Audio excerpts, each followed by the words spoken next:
Правилата во сообраќајот се учат од мали нозе. Кој да стои, а кој да оди на коловозот, особено за децата, е многу важно. Токму и поради ова од денес полицијата започна со сообраќајни обуки за најмладите.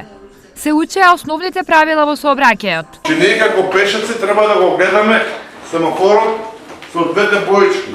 Кои беа тие двете бои? Црвено, човече што стои, и зелено, како човече што оди.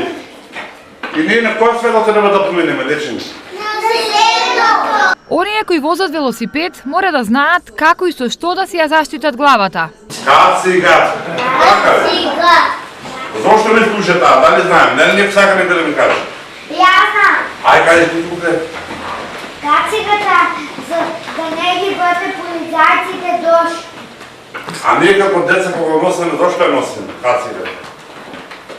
За да се заштитиме, значи ако паднеме, да не повреде главата. Дека обуките имаат ефект, покажаа и самите дечиња, кои по предавањето го повторија наученото. На пешачки дека се мине. Семафоро има 3 светла, црвено, жолто, зелено. Кога е црвено треба да се застане, кога е жолто треба да се припремат, а кога е зелено треба да тргнат. Обуките кои се во организација на СВР Штип се дел од напорите на полицијата за подигање на безбедноста во сообраќајот, но и дел од соработката со граѓанскиот сектор.